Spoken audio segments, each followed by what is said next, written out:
Hello everyone, आज हम देखते हैं अपराधी परिवीक्षा अधिनियम 1958। तो आज हम परिवीक्षा अधिनियम करते हैं। तो ये 1958 में बना था। ये 20 नंबर का एक्ट था। जब 1958 में एक्ट बने थे तब ये 20 नंबर का एक्ट था और ये बन के तैयार हुआ था 16 मई 1958 को। अब ये बनाए क्यों गया था? तो ये कह रहा अपराधियों को परिवीक्षा पर एवं समयक वर्तना के पश्चात छोड़ दिए जाने के लिए, इससे संबंध बातों के लिए उपबंध करने के लिए अधिनियम। तो ये बनाया गया था, जो अपराधी हैं उनको सुधारने के लिए ये बनाया गया था परिवीक्षा अधिनियम। उन्हें परिवीक्षा पर या समयक वर्तना के पश्चात उसने छोड़ देना, क्योंकि वो सुधर जाएं। अब इसमें एक्ट में सेक्शन है 19 और इसमें इम्पोर्टेंट सेक्शन देखते हैं। पहला सेक्शन कहता है संक्षिप्त नाम, विस्तार और प्रारंभ। तो ये कह रहा है यह अधिनियम अपराधी परिवीक्षा अधिनियम 1958 कहा जाएगा। तो इस एक्ट का नाम बता रहा है। तो इस एक्ट का नाम होगा अपराधी परिवीक्षा अधिनियम 1908। इसका विस्तार जम्मू कश्मीर, अब तो इसका विस्तार संपूर्ण भारत पर है। फिर आगे कह रहा है ये कब से प्रवृत्त होगा? तो कह रहा है किसी राज्य में यह उस तारीख को प्रवृत्त होगा जिससे वह राज्य सरकार शासकीय राजपत्र में अधिसूचना द्वारा नियत करे। तो उस दिन से होगा जिस दिन से राज्य सरकार अपने गजट में प्रकाशित कर दे, उस दिन से होगा। राज्य के विभिन्न भागों के लिए विभिन्न तारीखें नियत की जा सकती हैं। तो राज्य में कई, ये कह रहा है राज्य के विभिन्न भागों के लिए विभिन्न तारीख, मतलब राज्य में ही कई जगहों पे अलग अलग दिन पे ये लागू किया जा सकता है। तो ये कह रहा है। आगे देखते हैं हम सेक्शन 2 बताता परिभाषा। तो पहली परिभाषा कहता है संहिता क्या है? तो ये कह रहा है दंड प्रक्रिया संहिता है। इसमें संहिता का मतलब है दंड प्रक्रिया संहिता। फिर कह रहा है परीक्षा अधिकारी कौन होगा? तो ये कह रहा है जो इसी एक्ट के सेक्शन 13 में दे रखा है वो परीक्षा अधिकारी होगा। फिर सी आ रहा है विहित के अंतर्गत क्या आएगा? तो कह रहा है विहित से इस अधिनियम के अधीन जो अधिनियम नियम है वो आएंगे। तो इस एक्ट के अंतर्गत जो अधिनियम है वो आएंगे। आगे कह रहा है ऐसे शब्दों और पदों को जो इस अधिनियम में प्रयुक्त हैं किंतु परिभाषित नहीं है, तो फिर वो दंड प्रक्रिया संहिता में जो इनकी डेफिनेशन दे रखी है वो हम मान लेंगे।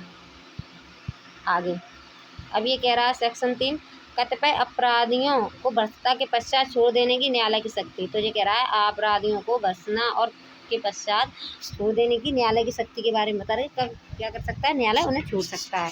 तो ये कह रहा है जब कोई व्यक्ति भारतीय दंड संहिता की धारा 379, 380, 381, 404 और 420 के अधीन दंडनीय कोई अपराध अथवा भारतीय दंड संहिता, या तो ये सेक्शन बता दिया, या फिर भारतीय दंड संहिता या किसी अन्य विधि के अधीन 2 वर्ष से अनधिक, मतलब 2 वर्ष से कम के लिए कारावास और जुर्माना दोनों से दंडनीय कोई अपराध करने का दोषी है। और कोई व्यक्ति, इसमें सेक्शन बता दी, वो सेक्शन में अगर कोई अपराध करता है या फिर 2 वर्ष से कम का कोई कारावास दिया जा सकता है या जुर्माना सहित उन जो जिसमें जुर्माना या 2 वर्ष से कम की सजा है, उन अपराधों में दोषी पाया जाता है और उसके विरुद्ध कोई पूर्व दोष सिद्धि साबित नहीं हुई है, मतलब पहले उसने कोई अपराध नहीं किया है, पूर्व दोष सिद्धि नहीं पाई गई है, और जिस न्यायालय ने इस व्यक्ति को दोषी पाया उसके लिए यह राय है कि उसको परिस्थितियों को जिनके अंतर्गत अपराध की प्रकृति और अपराधी का चरित्र भी है ध्यान रखते हुए ऐसा करना समीचीन है। जब तत्समय प्रबद्ध किसी अन्य विधि में किसी बात के होते हुए भी वह न्यायालय उसे दंडित करने या उसे धारा 4 के अधीन सदाचार की परिवीक्षा पर छोड़ने के बजाय उसे समयक वर्तना के पश्चात छोड़ देगा। तो क्या करेगा? समयक वर्तना पर छोड़ देगा। ठीक है। तो कब छोड़ेगा? अगर उसे लग रहा है कि जो सेक्शन दे रखे 379, 380, 381, 404, 420 अगर इनमें अपराध किया है, या फिर IPC की धारा कोई ऐसी है जिसमें 2 वर्ष से या जुर्माने से कम का कोई अपराध है उसमें, और न्यायालय को लगता है कि इनकी पूर्व दोष सिद्धि नहीं पाई गई है, और अगर उन्हें लगता है कि परिस्थितियों को देखते हुए न्यायालय को लगता है कि उसे सदाचार की परिवीक्षा पर छोड़ने के बजाय उसे समयक वर्तना करके छोड़ देना चाहिए, तो वो छोड़ देगा। अब स्पष्टीकरण कह रहा है इस धारा के प्रयोजन के लिए किसी व्यक्ति को पूर्व दोष सिद्धि का मतलब ये है कि इसमें पूर्व दोष सिद्धि के अंदर इस धारा या धारा 4 के अधीन उसके विरुद्ध किया गया कोई पूर्व आदेश, मतलब इससे पहले कोई उसने अपराध ना किया हो। अब सेक्शन 4 कह रहा है कतिपय अपराधियों को सदाचार की परिवीक्षा पर छोड़ने की न्यायालय की शक्ति।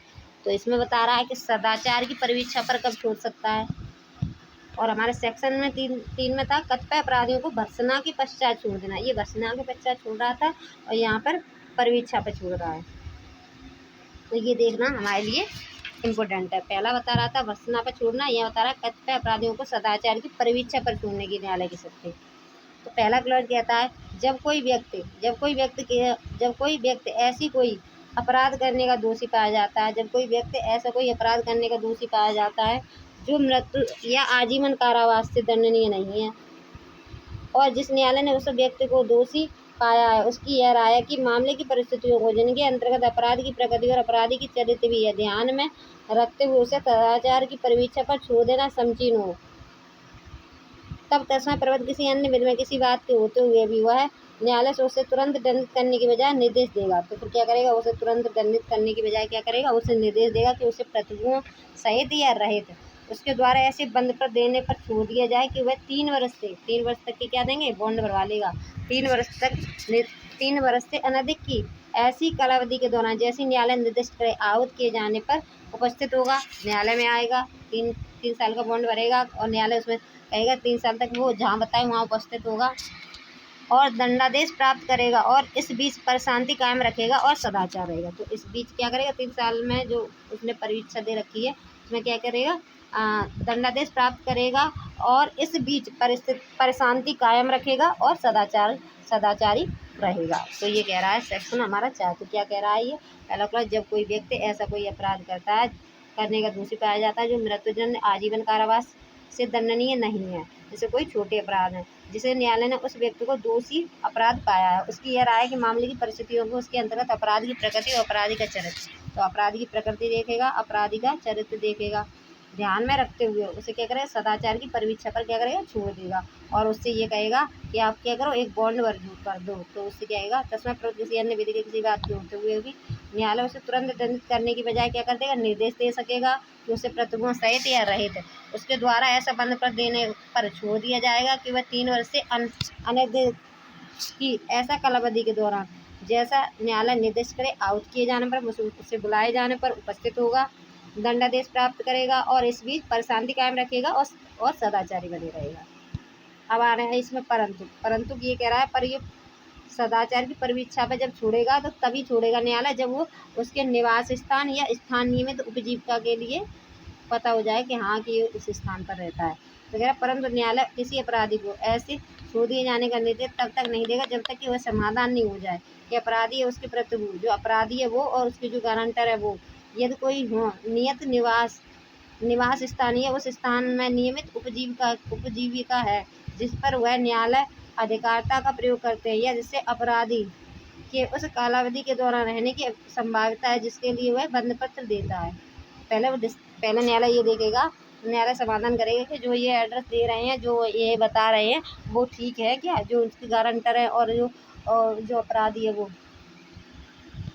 अब सेक्शन क्लॉज 2 कह रहा है, उपधारा 1 के अधीन अपराधा 1 के अधीन कोई आदेश करने से पूर्व न्यायालय मामले के बारे में संबंधित परीक्षा अधिकारी की रिपोर्ट पर यदि कोई हो विचार करेगा। तो ये कह रहा है जब न्यायालय पे कार्रवाई कर रहा होगा तो आदेश देने से पूर्व वो क्या करेगा, और जो परीक्षा अधिकारी है वहाँ का, उसी क्षेत्र का जो परीक्षा अधिकारी है उसकी रिपोर्ट पर विचार करेगा। थर्ड ये कह रहा है, उपधारा 1 के अधीन आदेश किया जाता है तब यह न्यायालय की राय है कि अपराधी को जनता के हितों में ऐसा करना समीचीन है। तब न्यायालय को लग रहा है कि जनता के हित में क्या करना, ऐसा करना सही है, तो वह उसके अतिरिक्त यह पर्यवेक्षण आदेश पारित कर सकता है। तो उसके क्या कर सकता है, जो आदेश उसने दिया उसके अतिरिक्त क्या कर सकता है, और आदेश दे सकता है, जिसमें यह निर्देश देगा कि अपराधी आदेश में नामित किसी पर्यवेक्षण अधिकारी के पर्यवेक्षण के अधीन 1 वर्ष तक पर्यवेक्षण अधिकारी है उसके पास 1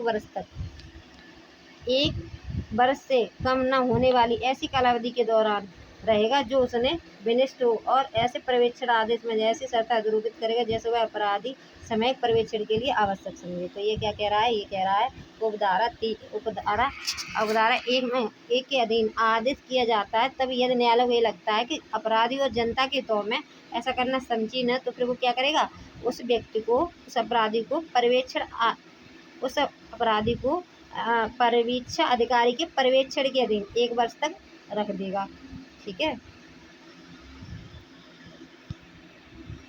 चौथा, तो अगर उपधारा 3 के अधीन पर्यवेक्षण आदेश करने वाला न्यायालय अपराधी से अपेक्षा करेगा कि छोड़े जाने से पूर्व वह ऐसे आदेश विनिश्चित शर्तों और निवास स्थान, मादक पदार्थों, प्रवृत्ति या किसी अन्य बात के बारे में, ये क्या कह रहा है न्यायालय, ये कह रहा है कि अगर वो कोई व्यक्ति सदाचारिक परीक्षा पे छोड़ा जा रहा है तो उससे न्यायालय क्या शर्त रखेगा कि निवास स्थान, मादक पदार्थ, निवास स्थान, उसी निवास स्थान पर रहे, मादक पदार्थों से प्रवृत्त रहे या किसी अन्य बात के बारे में अतिरिक्त शर्त है, जो भी शर्तें हों वो जैसी न्यायालय विशिष्ट परिस्थितियों में ध्यान रखते हुए उसी अपराध की पुनरावृत्ति या अपराधी द्वारा अन्य अपराध किए जाने को रोकने के लिए अधरोपित करना ठीक समझे, पालन करने के लिए प्रतिभूतियों के सहित या बिना एक बंद पत्र देगा।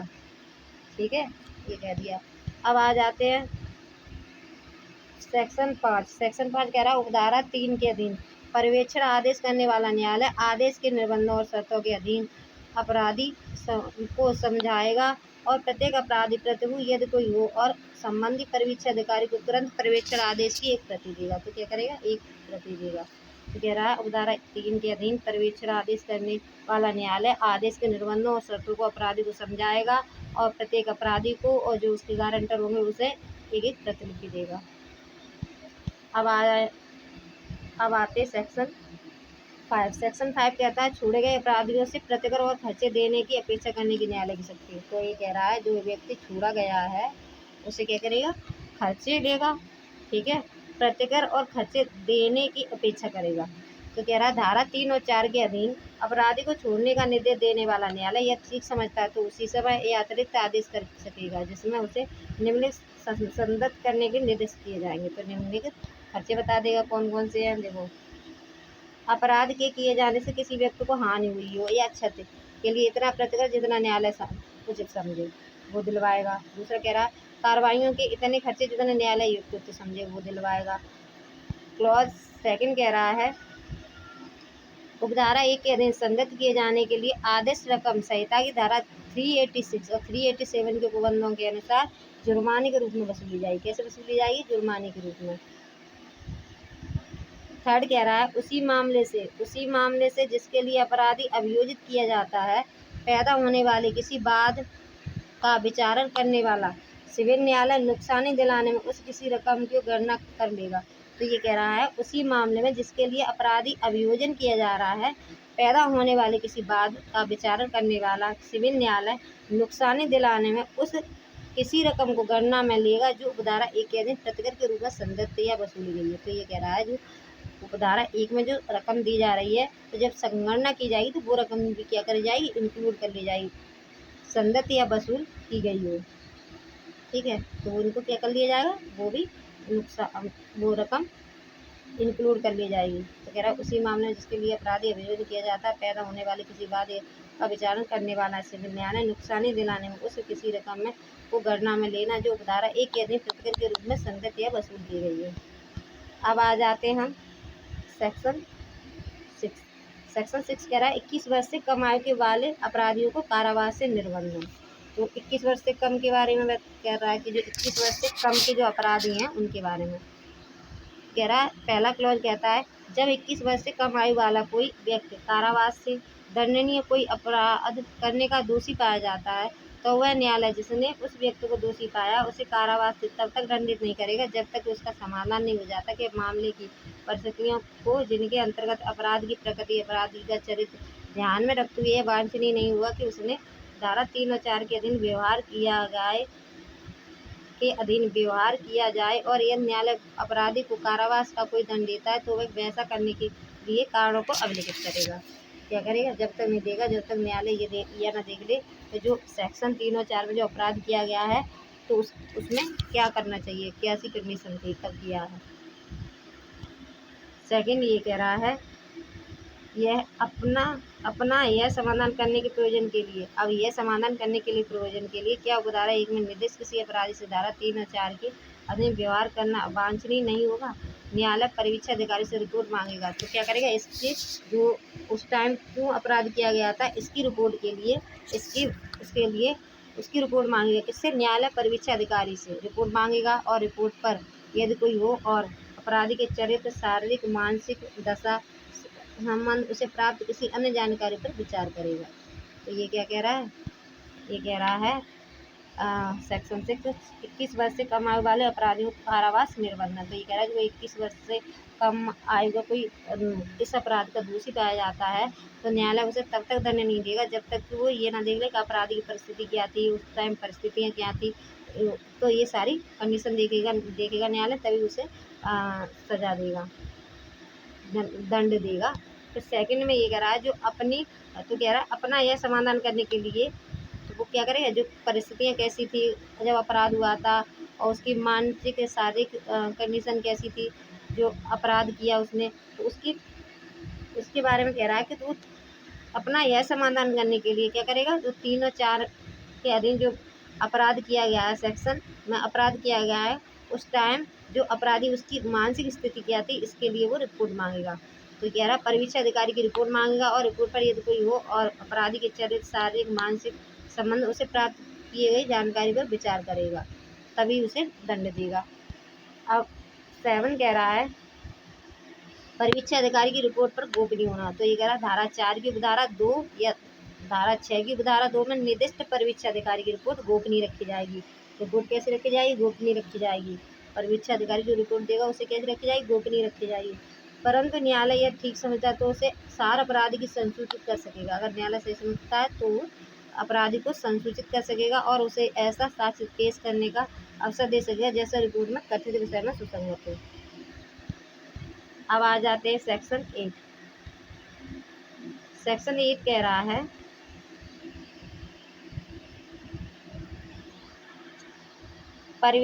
परीक्षा की शर्तों में फेरफार। परीक्षा की शर्तों में फेरफार भी किया जा सकता है। तो ये कह रहा है यदि किसी परीक्षा अधिकारी के आवेदन पर किसी न्यायालय की जिसने किसी अपराधी से संबंध में धारा 4 के अधीन आदेश पारित किया है, जो कोई न्यायालय है उसने क्या किया, न्यायालय ने यदि किसी परीक्षा अधिकारी के आवेदन पर परीक्षा अधिकारी ने आवेदन किया और न्यायालय ने क्या कर दिया, एक आदेश जारी किया है जो धारा सेक्शन के अधीन आदेश पारित किया गया है, सेक्शन 4 है उसके अधीन आदेश पारित किया गया।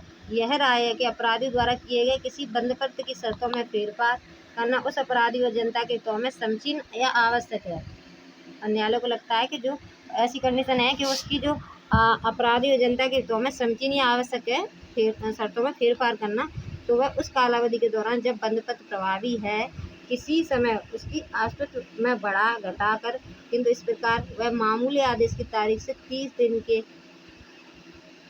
3 वर्ष से अधिक की न हो अथवा उसकी शर्तों में परिवर्तित करने या उसके अतिरिक्त शर्तें अंतस्थापित करने का बंदपत्र में फेरफार कर सकेगा। तो क्या कह रहा है, परीक्षा अधिकारी ने अगर आवेदन किया है और न्यायालय को लगता है कि सेक्शन 4 में जो अपराध हुआ है उसमें फेरफार करना चाहिए, तो फिर न्यायालय क्या करेगा, जो 3 वर्ष से अधिक की ना हो, मूल आदेश की तारीख से 3 वर्ष से अधिक की ना हो अथवा उसकी शर्तों को परिवर्तित कर सकता है और अंतस्थापित कर सकता है और बंदपत्र में फेरफार कर सकता है न्यायालय। अब इसमें परंतु ये कह रहा है परंतु ऐसा कोई फेरफार अपराधी को यह बंदपत्र में बढ़ित प्रतिभू को सुनवाई अवसर दिए बिना नहीं करेगा। पहले क्या करेगा, प्रतिभू अपराधी को सुनने के बाद ही फेरफार करेगा। अब क्लॉज आ जाता है सेकंड क्लॉज कह रहा है यदि कोई प्रतिभू धारा 1 के अधीन किए जाने के लिए प्रतिस्थापित किसी फेरफार के लिए सहमत होने से इनकार कर देता है। अब जो प्रतिभू है वो जो परिस्थितियाँ हैं उनमें फेरफार करने से मना कर देता है, सहमत होने से इनकार करता है, तो न्यायालय अपराधी से नया बंदपत्र देने की अपेक्षा करेगा। तो क्या करेगा, उससे कहेगा तुम क्या करो, नया बॉन्ड भरो। और अपराधी यदि वैसा करने से इनकार करेगा या उससे असफल होगा तो न्यायालय उसे उस अपराध के लिए दंडित कर सकेगा जिसका वह दोषी पाया गया है। तो फिर क्या करेगा, अगर बॉन्ड नहीं भरेगा तो फिर क्या करेगा, अपराधी को फिर जो उसने अपराध किया उसके लिए वो दंडित करेगा। फिर अब आ जाते हैं क्लॉज थर्ड कहता है इसमें इसके पूर्व अंतरिक्ष किसी बात के होते हुए यदि न्यायालय का जो किसी अपराधी के संबंध में धारा 4 के अधीन कोई आदेश पारित करता है, परीक्षा अधिकारी द्वारा किए गए आवेदन और समाधान हो जाता है कि अपराधी का आचरण ऐसा रहा कि उसे और आगे परीक्षा अधिकारी रखना आवश्यक हो गया है, तो वह उसके द्वारा किए गए बंदपत्र में अनुमोदित कर देगा। ठीक है।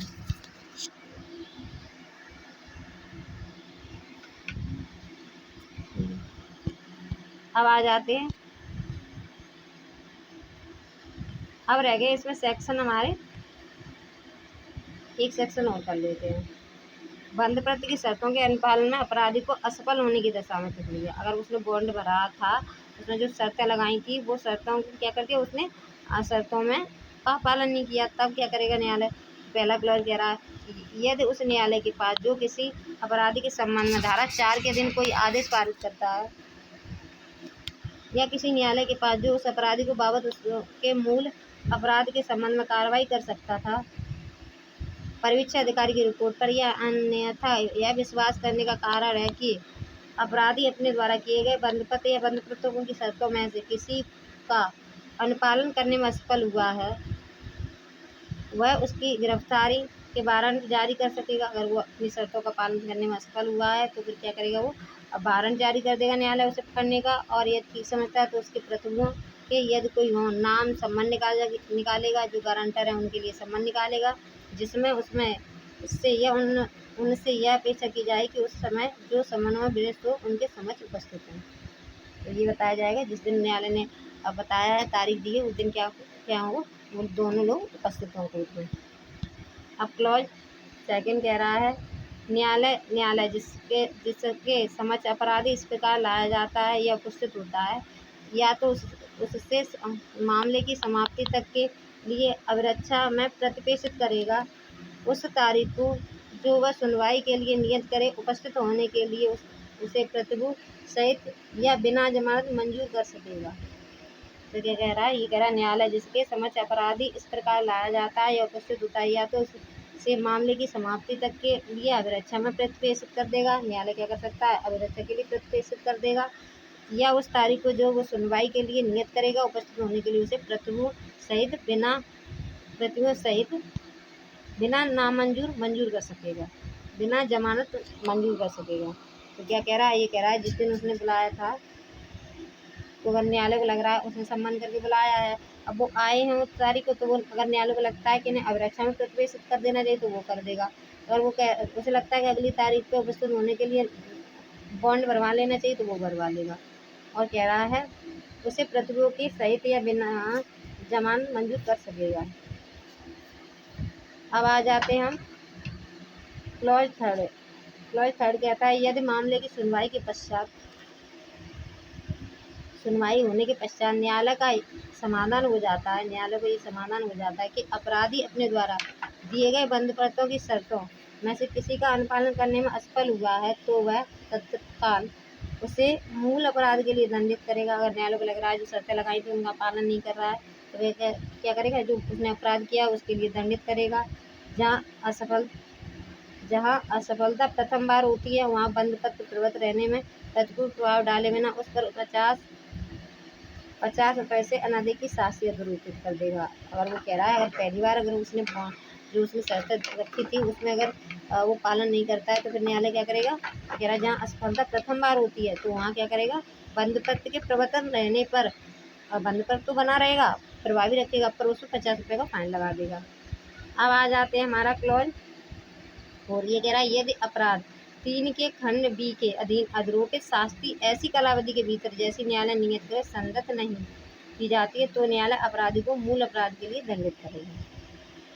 अगर वो जो ऊपर बताएंगे वो कंडीशन को फुलफिल नहीं हो पाती हैं, तो कह रहा है यदि धारा 3 के खंड बी के अधीन अधरोपित शास्ति ऐसी कालावधि के भीतर जैसी न्यायालय नियत करे संगत नहीं की जाती है, तो न्यायालय अपराधी को मूल अपराध के लिए दंडित कर सकेगा। अब सेक्शन 10 बताता है प्रतिभूतियों के बारे में उपगम।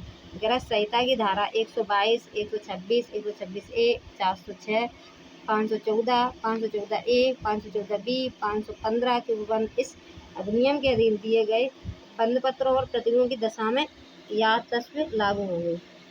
तो कह रहा है इस उपबंध से अधिनियम के लिए बंधपत्रों को प्रतिभूतियों की दशा में क्या होंगे, लागू हो जाएंगे। हमने सेक्शन इसमें 10 देख लिए, आगे के सेक्शन हम आगे की वीडियो में करेंगे। Thank you.